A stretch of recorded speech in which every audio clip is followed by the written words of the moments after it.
Très heureuse de vous retrouver dans notre méditation. Notre Dieu est merveilleux. Le titre est « Mes frères ». Jésus lui dit « Ne me touche pas, car je ne suis pas encore monté vers mon Père. Mais va vers mes frères et dis-leur que je monte vers mon Père et votre Père, vers mon Dieu et votre Dieu. » Jean 20, verset 17. Pendant longtemps, je me suis demandé pourquoi le Seigneur Jésus n'était pas apparu à l'un de ceux qui ont participé à son procès et à sa crucifixion, comme Anne, Caïphe et les prêtres. N'était-ce pas la plus grande preuve qu'il était tout ce qu'il prétendait être?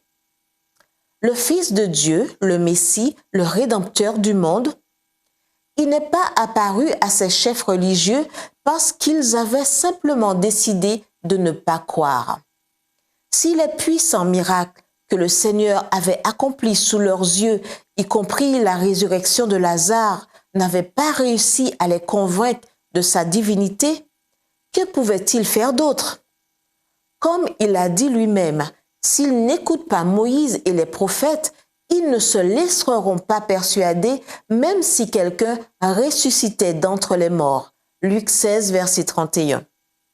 Au lieu de cela, Jésus ressuscité est apparu aux croyants, même si aucun d'entre eux ne s'attendait à la résurrection. N'est-ce pas intéressant? Oui, et il est encore plus intéressant de savoir qu'il est apparu à Marie-Madeleine, par exemple. N'était-elle pas la femme de laquelle le Seigneur avait chassé 7 démons? À Pierre, n'était-ce pas lui qui l'avait lâchement renié?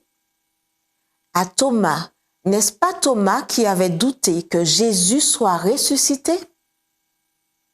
Sans aucun doute, les choses que Dieu fait parfois étonnent. Et justement, il y en a une qui non seulement nous étonne, mais qui touche aussi nos cœurs.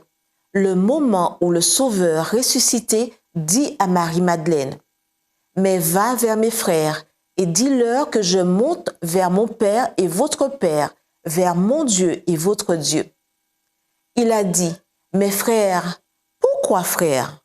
Parce que Dieu a tant aimé le monde qu'il a donné son Fils unique, non seulement pour qu'il meure pour nous, mais aussi comme partie intégrante de la famille humaine, pour toujours participant de notre nature. » Pas étonnant que le prophète ait dit, « Un enfant nous est né, un fils nous est donné. » Peut-il y avoir meilleure nouvelle?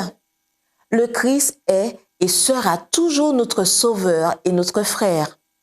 En Christ, la famille de la terre et celle des cieux sont reliées l'une à l'autre. Christ glorifié est notre frère. Le ciel est enchâssé dans l'humanité. L'humanité est enlacée au sein de l'amour infini. Prions. Ô mon Dieu, quelle chose merveilleuse tu fais. Satan a voulu nous séparer de ton amour pour toujours, mais il s'avère maintenant que nous sommes plus unis à toi que si nous n'avions jamais péché. Et tout cela grâce au Christ, notre Sauveur et notre frère, en son nom. Amen.